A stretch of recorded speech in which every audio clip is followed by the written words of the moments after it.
مختصر یہ کہ فرعون حضرت موسیٰ علیہ السلام کی روحانی قوت کا یہ مظاہرہ دیکھ کر بے حد ڈر گیا، اور اگرچہ وہ جادوگروں پر اپنی انتہائی غلیظ اور غضب کا اظہار کرتا رہا، لیکن موسیٰ علیہ السلام سے اس وقت کچھ کہنے کی متعلق ہمت نہ پڑی، اور درباریوں اور ارکان سلطنت نے جب یہ احتجاج کیا کہ موسیٰ علیہ السلام کو قتل کیوں نہیں کرا دیتا، کیا اس کو اس کی قوم کو یہ موقع دیا جا رہا ہے کہ وہ مصر میں فساد پھیلائیں اور تجھ کو اور تیرے دیوتاؤں کو ٹھکراتے رہیں، تو کہنے لگا کہ تم گھبراتے کیوں ہو، میں اسرائیلیوں کی طاقت کو بڑھنے نہ دوں گا اور مقابلے کے قابل ہی نہ رکھوں گا۔ اب یہ حکم جاری کرتا ہوں کہ ان کی اولاد نرینہ کو پیدا ہوتے ہی قتل کر دیا کرو اور سچ لڑکیوں کو چاکری کے لیے زندہ رکھ دیا کرو۔ فرعون نے جب یہ اعلان کیا تو بہت غرور و تکبر سے کیا، گویا یہ فرعون کا دوسرا اعلان تھا جو بچوں کے متعلق تھا اور بچوں کو قتل کرنے کے متعلق تھا کہ لڑکیوں کو چھوڑ دو اور لڑکوں کو قتل کر دو تاکہ ان کی نسل ہی نہ بڑھے۔ بہرحال بنی اسرائیل کا کچھ گروہ حضرت موسیٰ علیہ السلام کے ساتھ تھا، چنانچہ موسیٰ علیہ السلام کو تبلیغ کے حق سے لے کر مصر سے خروج کے وقت تک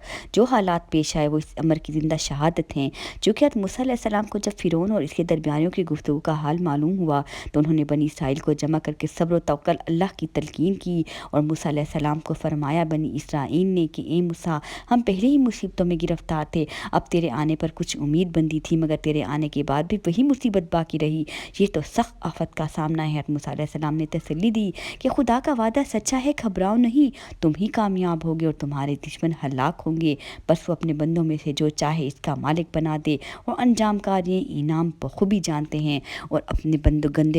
اپنے گناہ گار بندوں کو وہ سزا ضرور دیتا ہے۔ اس کے بعد موسیٰ علیہ السلام نے مسلمانوں سے کہا کہ فرعون کے مظالم کا سلسلہ بھی ختم نہیں ہوا، اور وہ بنی اسرائیل اور قطبی مومنوں کے آزادی کے ساتھ مصر سے چلے جانے پر راضی نہیں ہیں، اس لیے کہ خدا کے فیصلے تک تم سرزمین مصر ہی میں اپنے گھروں کو مساجد بنا لو اور ان کو قبلہ رخ کر کے خدائے واحد کی عبادت میں مشغول ہو جاؤ، کہ خدا کی وحی کا یہی فیصلہ ہے۔ اور ساتھ ہی خدا تعالیٰ کی بارگاہ میں دعا کی کہ بے اللہ، فرعون اور خفیونیوں کو تو نے جو دولت و سکونت عطا فرمائی ہے، اس پر شکریہ ادا کرنے کے بجائے وہ تیرے بندوں پر جبر و ظلم کر رہے ہیں اور تیری راہ حق کو قبول نہیں کر رہے اور دوسروں کو قبول کرنے بھی نہیں دیتے، اور ظلم و ستم دن بدن بڑھتا جا رہا ہے۔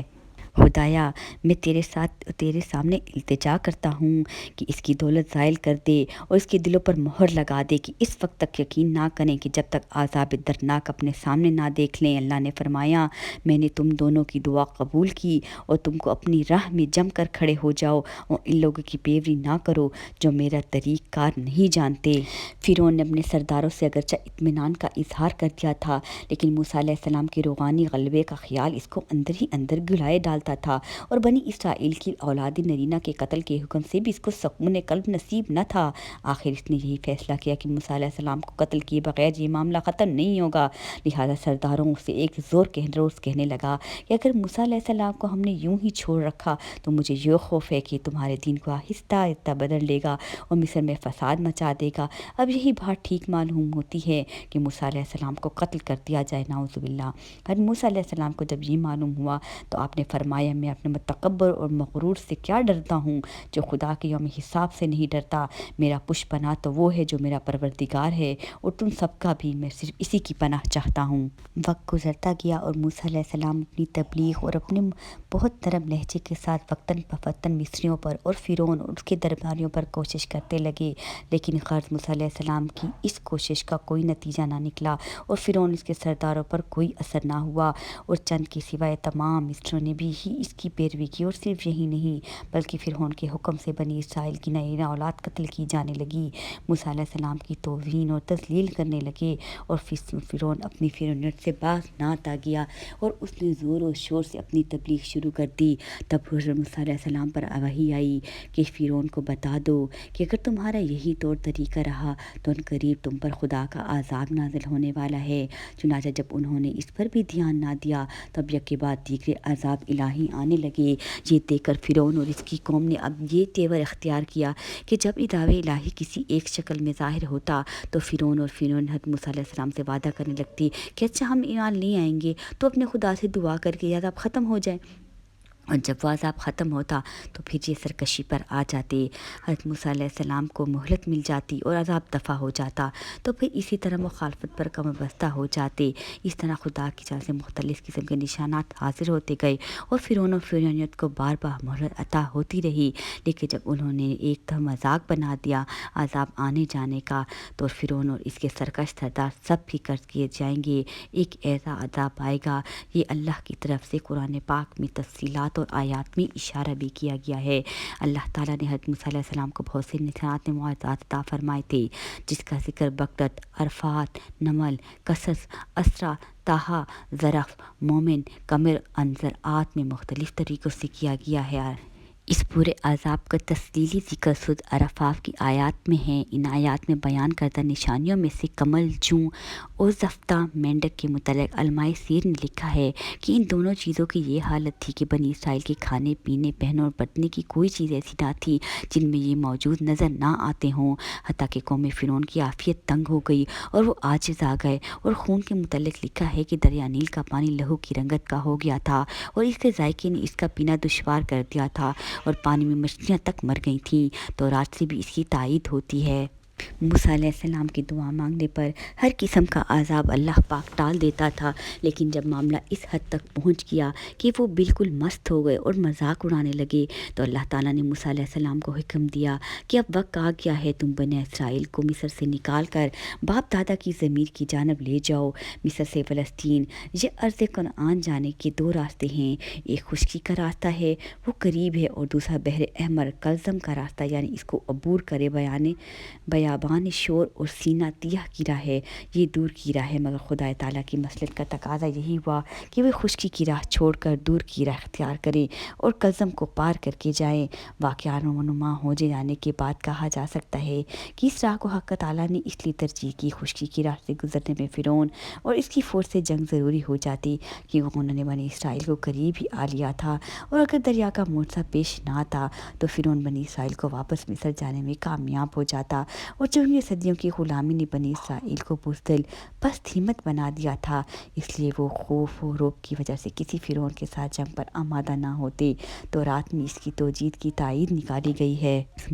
غرض موسیٰ اور ہارون علیہ السلام بنی اسرائیل کو لے کر راتوں رات بحر احمر کی راہ پر ہو لیے، اور روانہ ہونے سے پہلے مصری عورتوں کے زیورات اور قیمتی پراٹھہ جات جو ایک تحفظ میں مستعار رکھے ہوئے تھے وہ بھی واپس نہ کر سکے کہ کہیں مصریوں پر اصل حال نہ کھل جائے۔ ادھر پرچہ نویسیوں نے فرعون کو اطلاع کی کہ بنی اسرائیل مصر سے فرار ہونے کے لیے شہروں سے نکل گئے ہیں۔ فرعون نے اسی وقت ایک زبردست فوج کو تیار کیا اور رمیس سے نکل کر ان کا تعاقب کیا، اور صبح ہونے سے پہلے ان کے سر پر جا پہنچا۔ بنی اسرائیل کی تعداد بقول تورات علاوہ بچوں اور چوپایوں کے 6 لاکھ تھی، مگر پھٹنے کے وقت جب انہوں نے پیچھے پھر کے دیکھا تو فرعون کو سر پایا، گھبرا کر کہنے لگے، کیا مصر میں قبریں نہ تھیں جو تم ہم کو مرنے کے لیے بیابان میں لے آئے ہو؟ تو نے ہم سے یہ کہا کہ ہم کو مصر سے نکال لے گا، کیا ہم تجھ سے مصر میں یہ بات نہ کہتے تھے کہ ہم کو رہنے دے، ہم مصریوں سے خدمت کریں گے، کیونکہ ہمارے حال مصریوں کی خدمت کرنا بیابان میں مرنے سے بہت بہتر ہے۔ مسلسل یہ باتیں سن کر موسیٰ علیہ السلام نے ان کو تسلی دی اور فرمایا، خوف نہ کھاؤ، خدا کا وعدہ سچا ہے اور جیت ہماری ہی ہوگی۔ بارگاہ الہی میں بار بار اللہ سے دعا کرتے رہے۔ موسیٰ علیہ السلام کو وحی کے ذریعے اللہ پاک نے حکم دیا کہ اپنے لاٹھی کو پانی پر مارو تاکہ پانی پھٹ کر بیچ میں راستہ نکل آئے۔ چنانچہ موسیٰ علیہ السلام نے ایسا ہی کیا۔ جب انہوں نے کلزم پر اپنا عصا مارا تو پانی پھٹ کر دونوں جانب 2 پہاڑوں کی طرح کھڑا ہو گیا اور بیچ میں راستہ نکل آیا، اور حضرت موسیٰ علیہ السلام کے حکم سے تمام بنی اسرائیل اس میں اتر گئے اور خوش زمین کی طرح اس سے پار ہو گئے۔ فرعون نے یہ دیکھا تو اپنی قوم سے مخاطب ہو کر کہنے لگا، یہ میری کرشمہ سازی ہے کہ بنی اسرائیل کو تم جا پکڑو، لذا بڑھتے چلو۔ چنانچہ فرعون اور اس کے تمام لشکر بنی اسرائیل کے پیچھے اسی راستے پر اتر گئے، لیکن اللہ تعالیٰ کی کرشمہ سازی دیکھیے کہ جب بنی اسرائیل کا ہر فرد دوسرے کنارے پر سلامتی کے ساتھ پہنچ گیا تو پانی بحکم خدا پھر اپنی اصلی حالت پر آ گیا، اور فرعون اس کا تمام لشکر ناظرین کرام اس کے درمیان غرق ہو گیا۔ جب فرعون غرق ہونے لگا اور ملائکہ عذاب سامنے نظر آنے لگے تو پکار کر کہنے لگا، میں اسی ایک واحد لا شریک ہستی پر ایمان چاہتا ہوں جو وحدہ لا شریک ہے، اور وہی میرا رب ہے۔ ہے، اس لیے عذابوں پر مذاق اڑا کر بار بار اللہ سے دعا کر کے عذاب ہٹانا اور پھر انہیں اپنی کارکردگیوں کو پر واپس اتر لانا، یہ بھی ایک ڈھونگ تھا۔ اس کے جواب میں اللہ تعالیٰ نے قرآن میں فرمایا، جو اقرار کا وقت تھا اس میں انکار اور خلاف ہی کرتا رہا اور در حقیقت تو مفسدوں میں سے تھا، یعنی خدا کو خوب معلوم ہے کہ تو مسلمین میں سے نہیں بلکہ مفسدین میں سے ہے۔ در حقیقت فرعون کی یہ پکار ایسی پکار تھی جو ایمان لانے اور یقین حاصل کرنے کی نہیں بلکہ اللہ کے عذاب سے ہٹنے کے لیے تھی، اور اللہ نے اپنا وعدہ سچ کر دکھایا اور فرعون کو فتح شکست اور موسیٰ علیہ السلام کو فتح نصیب ہوئی۔ ناظرین کرام، فرعون اور حضرت موسیٰ علیہ السلام کا یہ واقعہ کوئی معمولی نہیں ہے، بل حق و باطل کے معرکوں میں ایک عظیم الشان معرکہ ہے، اور ایک جانب غرور و نحوست، جبر و ظلم، قہرمانیت و عنایت کی ذلت و رسوائی ہے، دوسری جانب مظلومیت، خدا پرستی اور صبر و استقامت کی فتح و کامرانہ کی عجیب و غریب داستان ہے۔ اس لیے اللہ تعالیٰ نے فرعون اور قوم فرعون کی ہلاکت دنیاوی کے بعد عبرت و بصیرت کے لیے اس طرح بھی توجہ دلائی ہے کہ اس قسم کے لوگوں کے لیے آخرت اور آخرت کا بدترین عذاب ہے، اور دنیا میں بھی وہ اپنے انجام کار سے خوب واقف ہو جائیں گے۔ ناظرین کرام، کسی کو آگے لے کے چلتے ہیں اور آپ کو بتاتے ہیں کہ تورات میں ہے کہ جب بنی اسرائیل سلامتی کے ساتھ بحر کلزم کو پار کر گئے اور انہوں نے اپنی آنکھوں سے فرعون اور اس کی فوج کو غرق ہوتے ہوئے دیکھا تو ان کی ناشے ساحل پر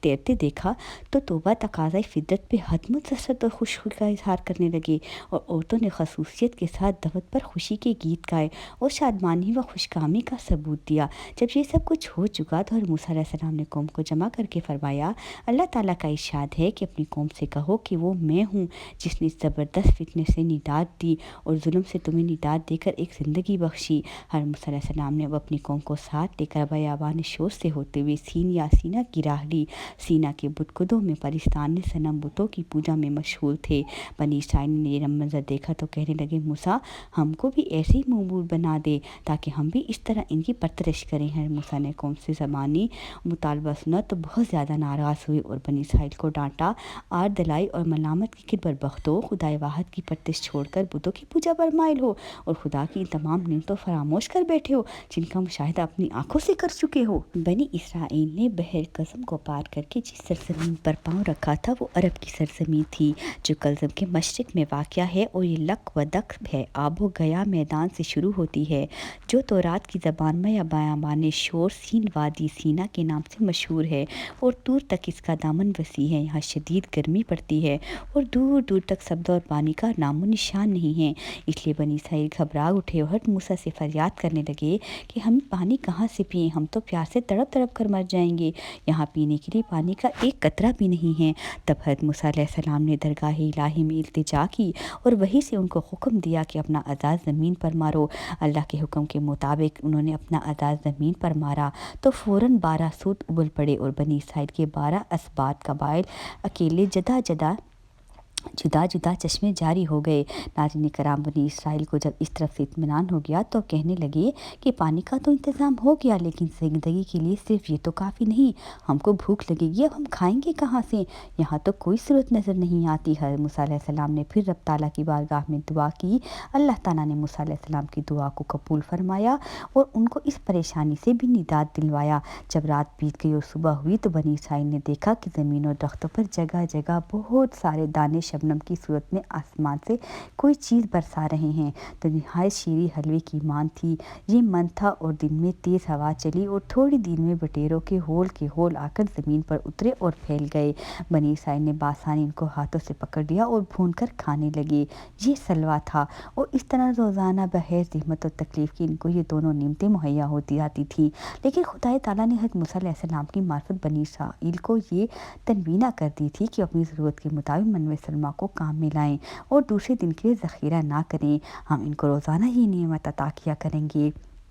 کھانے پینے کی ضروریات کی فراہمی سے جب اطمینان ہو گیا تو بنی اسرائیل میں تیسرا مطالبہ یہ کیا کہ گرمی کی شدت اور سایہ دار درختوں اور مکانوں کی راحت میسر نہ ہونے کی وجہ سے ہم بہت پریشان ہیں، ایسا نہ ہو کہ تپش اور تمازت ہماری زندگی کا خاتمہ کر دے۔ حضرت موسیٰ علیہ السلام نے ان کی تشفیع دی اور بارگاہ اقدس میں عرض کیا کہ جب تو نے ان پر بڑے بڑے انعامات اور فضل و کرم کی بارش کی ہے تو اس تکلیف سے بھی ان کو نجات عطا فرما۔ حضرت موسیٰ کی دعا سنی گئی اور آسمان پر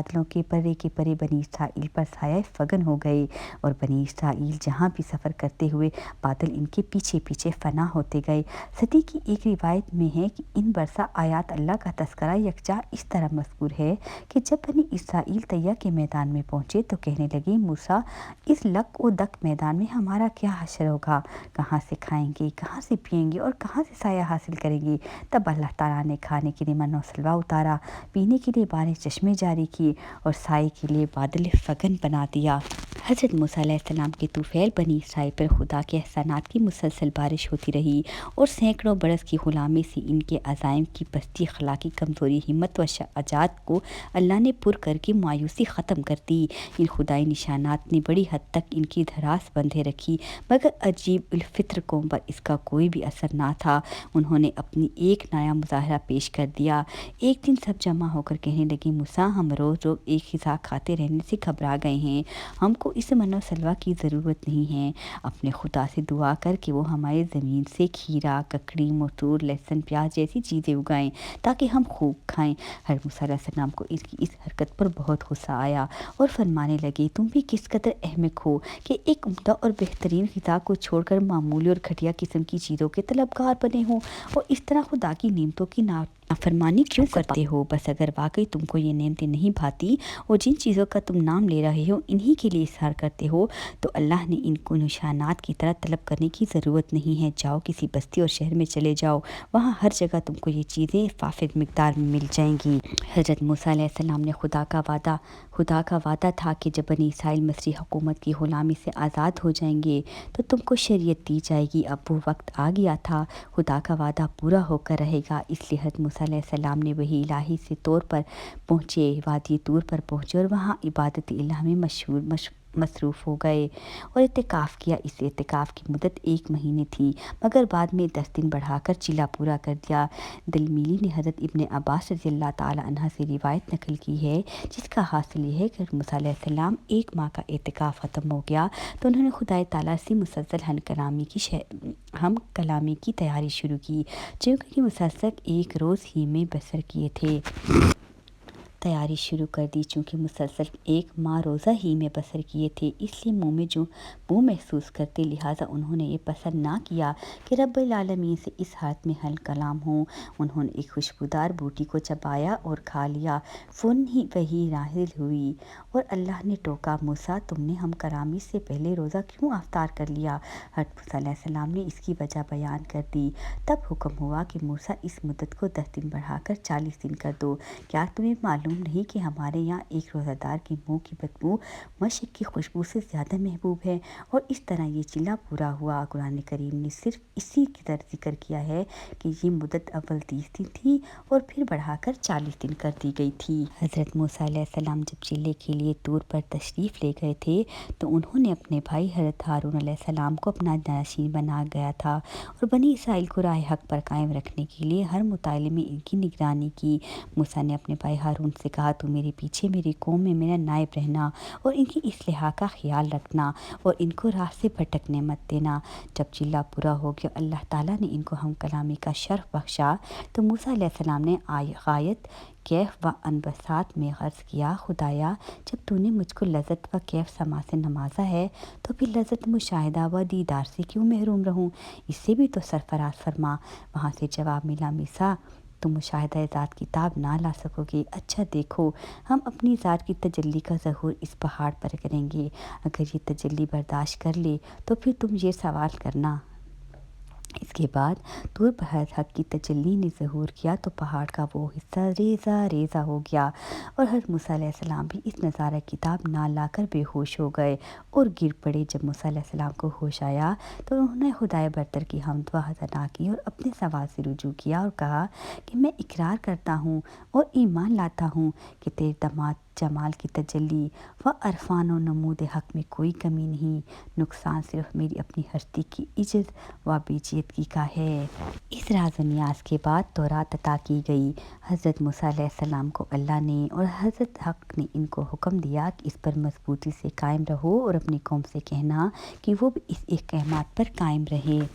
ناظرین کرام، اسی اثنا میں ایک عجیب و غریب واقعہ پیش آیا جس کو خیرزا بھی کہہ سکتے ہیں اور افسوسناک بھی۔ بنی اسرائیل کی ذہنیت اور اخلاقی پستگی بے نقاب ہو کر سامنے آتی جاتی ہے۔ یعنی جب بھی طور یا حریب کے پہاڑ پر تو حضرت موسیٰ علیہ السلام پروردگار عالم سے راز و نیاز میں مصروف اور بنی اسرائیل کی آئینی الہی تورات حاصل کرنے مشغول تھے، اور نیچے وادی سینا میں بنی اسرائیل نے سامری کی قیادت میں خود ہی اپنا معبود گوسالہ منتخب کر کے اس کی سمت لگا دی اور پرورش شروع کر دی۔ جمود مفسرین کی تفسیر کے مطابق واقعی تفصیل یہ ہے کہ حضرت موسیٰ جب طور پر تورات لینے کے لیے تشریف لے گئے تو بنی اسرائیل نے یہ فرمایا کہ میرے اعتکاف کی مدت 1 ماہ ہے، پوری کرتے ہوئے فوراً تمہارے پاس آ جاؤں گا۔ ہم علیہ السلام تمہارے پاس موجود ہیں، یہ تمہارے احوال کی نگرانی کریں گے۔ لیکن جب تاخیر سے ایک شخص صابری نے فائدہ اٹھایا کہ جب 40 دن ہو گئے اور اس نے دیکھا کہ موسیٰ علیہ السلام نہ آیا، تو اس شخص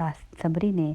دیکھا کہ نبی اسرائیل حضرت موسیٰ کی تاخیر سے مضطرب ہو رہے ہیں، تو اس نے کہا کہ اگر تم اپنے وہ تمام زیورات میرے پاس لے آؤ جو تم نے مصریوں سے مستعار لیے تھے اور پھر واپس نہ کر سکے تو میں تمہارے فائدے کی ایک بات کر دوں گا۔ سامری کو ظاہر مسلمان تھا، مگر اس کے دل میں کفر و شکر کی نجاست بھری ہوئی تھی۔ بس جب بنی اسرائیل نے تمام سونے زیورات لا کر اس کو دے دیے